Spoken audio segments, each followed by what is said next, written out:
Hello to all students. Mollusca के general characters और उसके क्लासिफिकेशन के बारे में हम कम्प्लीटली देख चुके थे। अब उसमें एक इम्पॉर्टेंट टर्म होती है, उसके अंदर हम पढ़ेंगे टॉर्जन। टॉर्जन इन गैस्ट्रोपोडा। तो गैस्ट्रोपोड प्राणियों के अलावा सभी जो हैं जीवित मॉलस्क, उनके बॉडी में क्या होता है, द्विपार्श्व सममिति पाई जाती है, यानी हम कहते हैं कि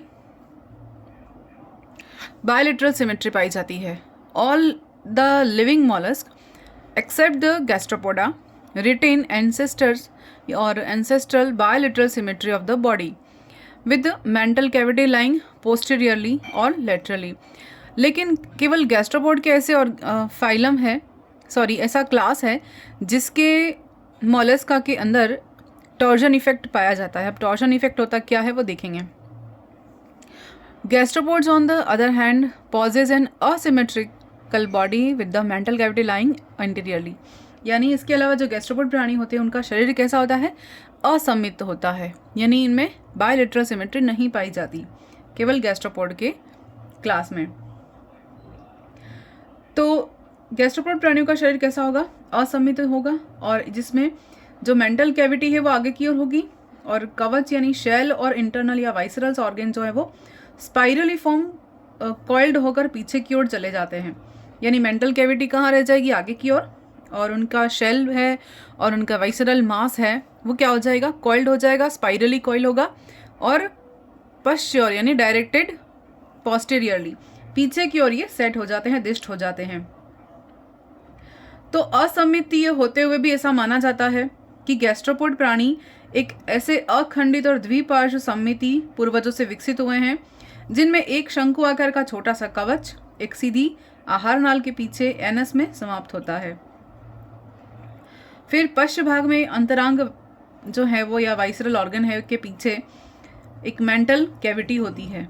इन एनिमल्स में प्रावार गुहिका का अगले भाग में आ जाना परिवर्धन के अंतर्गत इनके अंतरंग पुंज में होने वाली ऐंठन के कारण होता है। यानी क्या कह रहे हैं, इस असिमेट्रिकल गैस्ट्रोपोड के अंदर जनरली क्या होगा, गैस्ट्रोपोड प्राणी में अनसेगमेंटेड बॉडी जो है वो बायलेटरल सिमेट्री जो उनके पूर्वज हैं उनसे विकसित हुई है। लेकिन इनमें क्या होगा, जब डेवलपमेंट होगा, डेवलपमेंट के टाइम पर इनमें वाइसरल ऑर्गन्स तो ट्विस्ट हो जाएंगे, यानी 180 डिग्री मुड़ जाते हैं, घूम जाते हैं, वो पश्च की ओर आ जाते हैं, पोस्टीरियर की ओर आ जाते हैं, और इनमें जो मेंटल कैविटी है वो आगे की ओर रहती है। लेकिन इनके एंसेस्टर में क्या था कि सीधी आहार नाल पाई जाती थी जो माउथ से ओपन होकर एनस में समाप्त होती थी। लेकिन इनमें डेवलपमेंट के दौरान जो टॉर्जन इफेक्ट पाया जाता है जिसमें कि ऑर्गेनिज्म क्या होता है, 180 डिग्री ट्विस्ट हो जाता है, उसमें एक ऐंठन आ जाती है, घुमाव आ जाता है या ट्विस्टिंग हो जाती है, जिसके कारण इनमें क्या होगा, मेंटल कैविटी तो आगे की ओर रह जाएगी और जो नीचे का पोर्शन है वो बॉडी कैसी हो जाएगी, घूमकर ट्विस्ट हो जाएगी, जिसके कारण इनके वाइसरल ऑर्गन क्या हो जाएंगे, ऐंठित हो जाएंगे और वो पीछे की ओर चले जाएंगे, और उसके साथ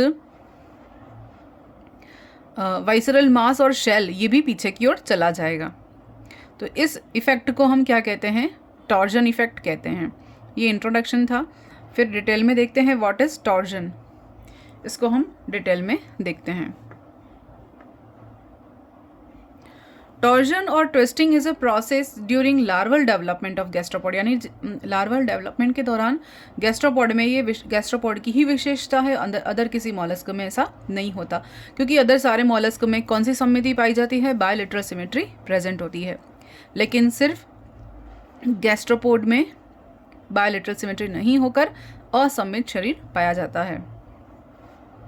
विच rotates the visceropallium anticlockwise through 180 degree from its initial position so that the mantle cavity with its pallial complex is brought in the front of the body in adult. यानी क्या कह रहे हैं, ये जो टॉर्जन है या twisting है, ये क्या है, एक ऐसी प्रोसेस है जो कि गैस्ट्रोपोड जंतुओं के लार्वा में परिवर्धन के दौरान पाई जाती है, जिसमें आंतरंग प्रावार यानी कि वाइसेरोपेलियम जो है वो रोटेट्स वाइसरोपैलियम एंटी क्लॉकवाइज, कब एंटी क्लॉकवाइज यानी कि वामावर्त दिशा है अगर हम कहें तो, यानी कि घड़ी की उल्टी दिशा में ये ट्विस्ट होता है। और कितने डिग्री पर ट्विस्ट होता है? 180 डिग्री ये ट्विस्ट हो जाता है। फ्रॉम इट्स इनिशियल पोजीशन, यानी जो प्रारंभिक अवस्था से वो 180 डिग्री घूम जाता है, जिसके कारण एडल्ट में मेंटल कैविटी कहाँ रह जाएगी? अपने प्रावार कॉम्प्लेक्स सहित घूमकर शरीर के आगे भाग में आ जाएगी। तो मेंटल कैविटी तो मुंह ट्विस्ट होकर कहाँ हो जाएगी? एडल्ट में पैलियल कॉम्प्लेक्स कहाँ हो जाएगी? फ्रंट पर आ जाएगी। कहाँ आ जाएगी? फ्रंट पर आ जाएगी बॉडी के। ठीक है, अब देखते हैं साइट ऑफ टॉर्जन। टॉर्जन का साइट क्या है वो देखते हैं। साइट ऑफ टॉर्जन,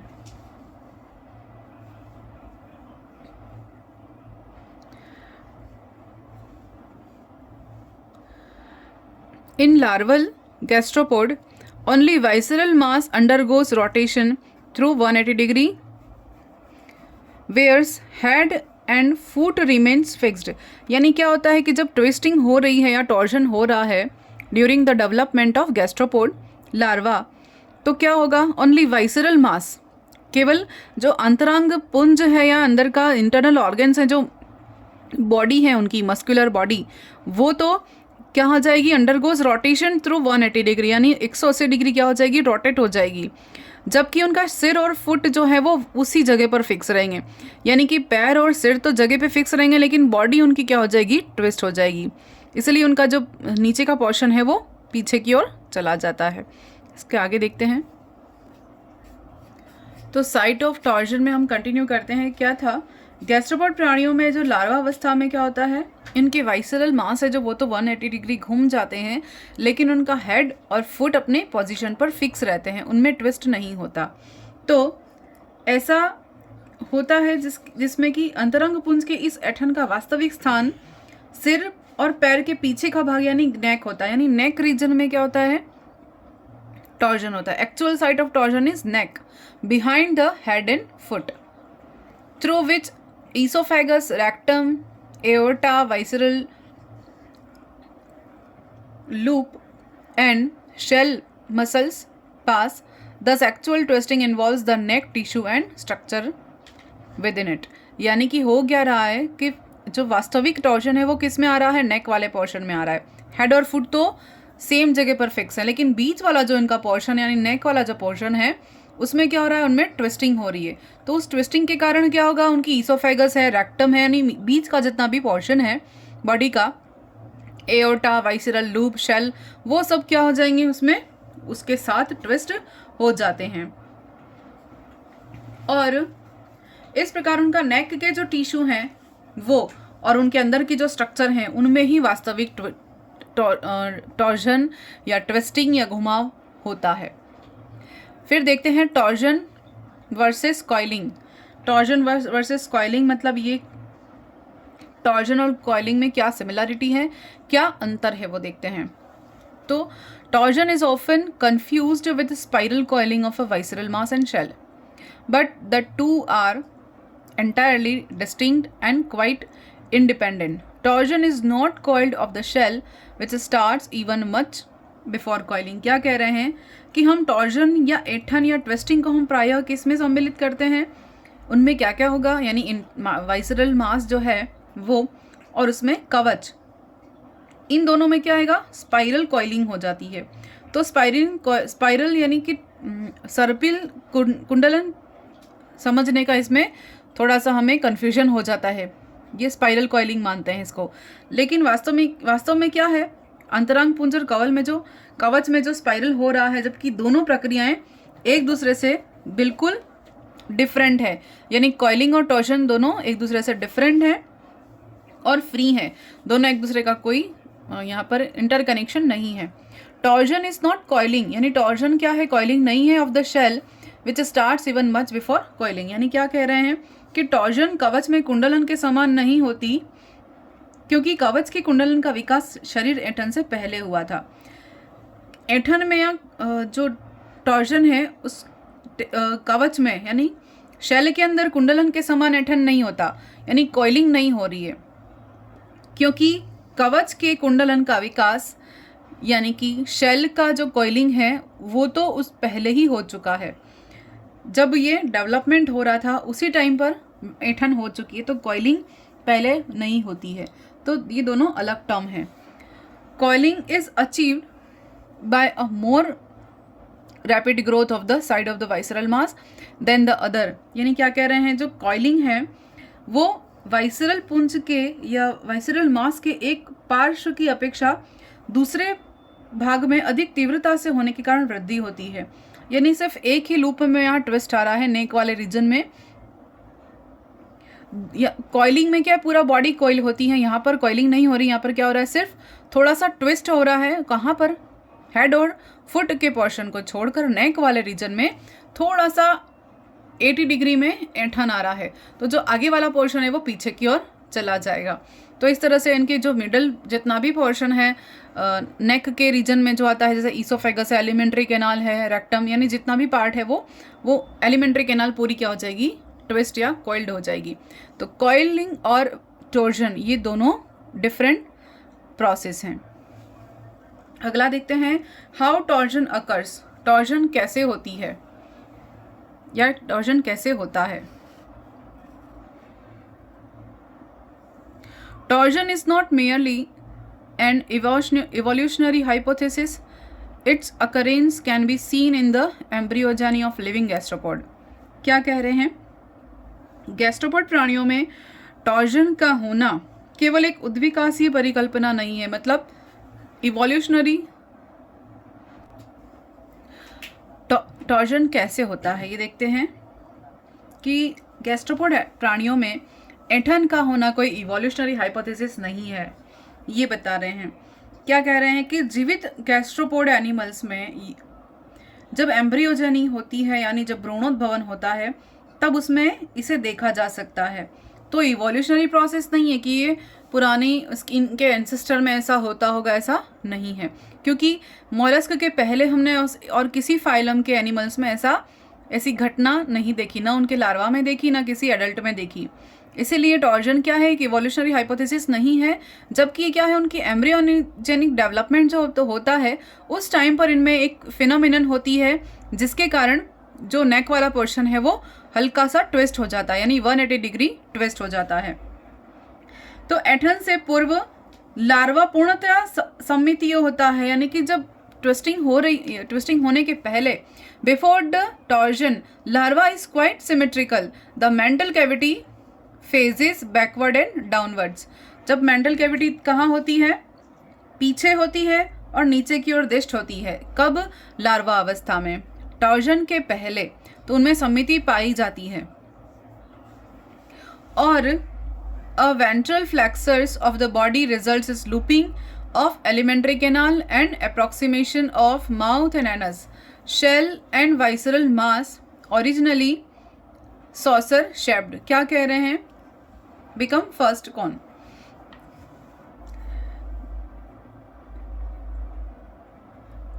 आहार नाल और एनस पीछे की ओर मध्यवर्ती खुलते हैं। देखो क्या कह रहे हैं, ऐंठन से पूर्व लार्वा का शरीर कैसा है, सम्मिति लिए होता है, इसमें असम्मिति नहीं पाई जाती अभी तक टॉर्जन के पहले। The mantle cavity faces backward and downwards, mantle cavity आगे और पीछे की ओर दिष्ट होती है। फिर अधर सतह पर या मध्यवर्ती सतह पर कहे वेंट्रल फ्लेक्सर्स,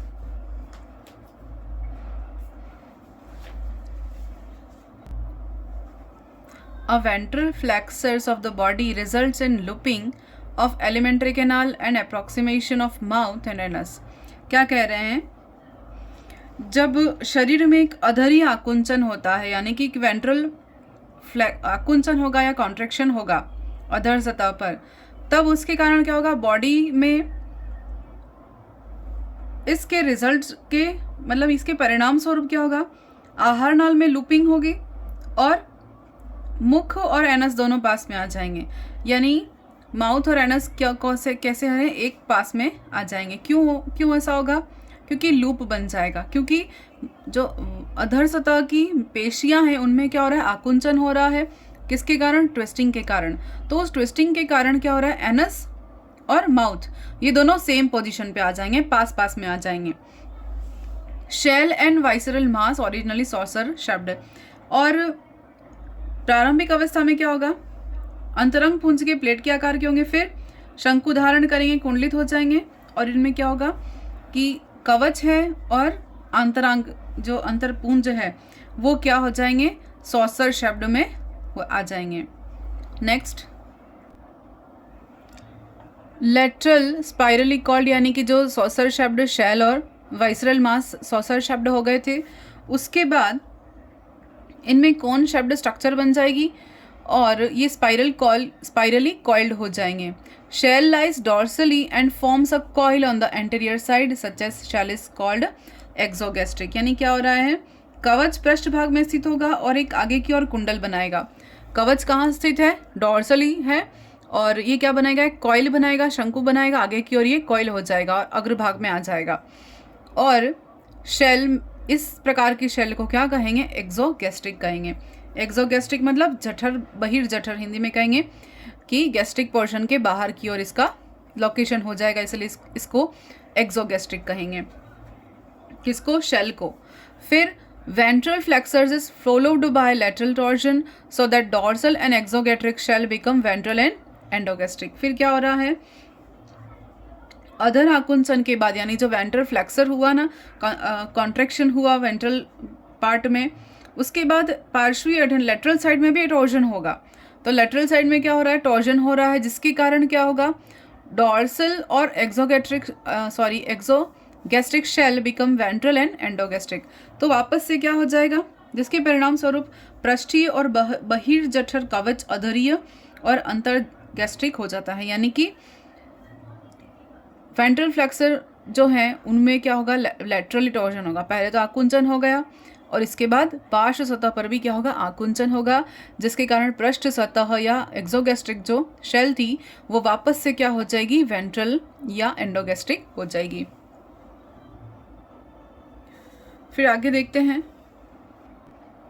नेक्स्ट है थॉमसन 1958। अकॉर्डिंग टू थॉमसन, इनके स्टडी के अनुसार इन्होंने क्या रिकॉग्नाइज किया कि 5 ways in which torsion can be brought about, यानी कि इन 5 ऐसे वेज हैं जिससे कि टॉर्जन हो सकता है, यानी 5 विधियों द्वारा ऐंठन प्रक्रिया होती है। कौन कह रहा है, थॉमसन कह रहे हैं। सबसे पहले क्या कहते हैं, कंप्लीट और 180 degree rotation achieved by muscles contraction alone is non only for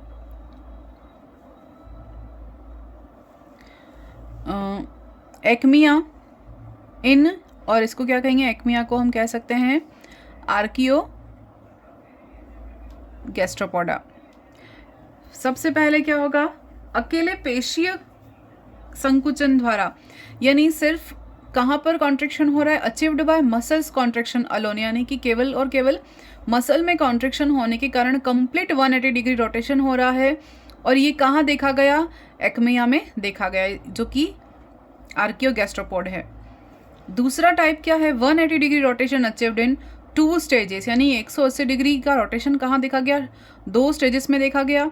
first 90 degree movement by contraction of larva and muscles lateral a slower 90 degree rotation by the different growth.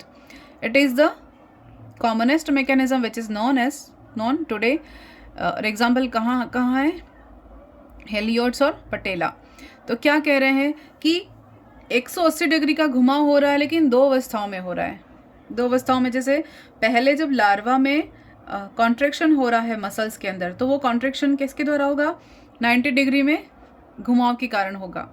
और इसके बाद इनमें धीरे धीरे विभेदी वृद्धि होने से, यानी कि डेवलपमेंटल होने, इसमें धीरे धीरे डेवलपमेंटल यानी इसमें और ग्रोथ होने से दूसरा जो रोटेशन है वो भी 90 डिग्री का हो जाता है। यानी 2 बार रोटेशन होते हैं, 2 अलग अलग होते हैं। पहले 90 डिग्री का हुआ, उसके बाद फिर 90 डिग्री का रोटेशन हुआ। तो इस तरह से 180 डिग्री का रोटेशन हो रहा है, लेकिन 2 फेज में हो रहा है। और सबसे कॉमन प्रकार का है जो मैकेनिज्म है रोटेशन या टॉर्जन का, वो ये वाला है, जो किसमें पाया जाता है, हेलियोट्स में और पटेला में कॉमनली देखा जाता है। तीसरे प्रकार का है 180 degree rotation bye differential growth process alone, किसमें है, विविपेरा में। 180 डिग्री का रोटेशन। क्या कह रहे हैं? केवल अकेली या सिंगल विभेदी वृद्धि की प्रक्रिया द्वारा, यानी कि डिफरेंशियल ग्रोथ प्रोसेस के थ्रू केवल एक ही प्रकार का रोटेशन पाया जाएगा 180 डिग्री में। वो किस में देखा जाएगा? विविपेरा में देखा जाएगा। ये मॉलस्क है। फोर्थ है डिफरेंशियल ग्रोथ के द्वारा या डिफरेंशियल ग्रोथ प्रोसेस के द्वारा रोटेशन देखा जाएगा। वो कहाँ होगा? जिसमें कि एनस एडल्ट की उचित अवस्था में या उचित स्थिति में आ जाती है। तो ये डिफरेंशियल प्रकार का, या हम कहेंगे कि डिफरेंशियल ग्रोथ प्रोसेस टाइप का रोटेशन है, जिसमें क्या होगा? एनस जो है वो अपनी पूर्व स्थिति में या अपनी एक्चुअल पोजीशन में आ जाता है। और ये किस में देखने को मिलेगा? ये एप्लीसिया में देखने को मिलेगा। फिर है torsion no longer recognizable as movement of visceropallial, the organ is post torsional position from their first appearance in. Example है एडिलेरिया। क्या कह रहा है? जब इंटरनल वाइसरल से, यानी कि ये वाइसरल पैलियम जो है या इन अंगों में, पश्च ऐठन अंगों में अपनी पूर्व स्थिति से संपूर्ण गति से हो जाने के कारण ऐठन का आभास नहीं होता, यानी कि इनका जो डेवलपमेंट है वो बहुत फास्ट हो जाता है। इंटरनल ऑर्गन्स जो हैं उनमें क्या हो जाता है, जब डेवलपमेंट के टाइम मूवमेंट प्रोसेस होती हैं, यानी डिफरेंशियल की प्रोसेस होती हैं, वो बहुत ही जल्दी हो जाती हैं, फास्ट हो जाती हैं। यानी कि जो पोस्टीरियर ऐठन है उन ऑर्गन्स में पहली स्थिति से संपूर्ण रूप से गति हो जाने के कारण इनमें ऐठन का आभास ही नहीं होता। तो ट्विस्टिंग होगी, लेकिन ये बहुत ही फास्ट होगी। तो ये किस में पाया जाएगा? एडिलेरिया में पाया जाएगा। तो ये 5 जो वेज हैं वो थॉमसन ने दिए हैं, और ये जो पूरी डिटेल है वो अकॉर्डिंग टू कोटपाल है। ठीक है, इसमें जो भी आपको अलग अलग वीडियोस में आप ढूंढोगे, क्योंकि ये इतना समझ में आए ऐसा टॉपिक नहीं है एकदम से, है ना। तो ये कोटपाल ऑथेंटिक है, तो सारी चीज़ें मैंने वहाँ से मेंशन करी हैं।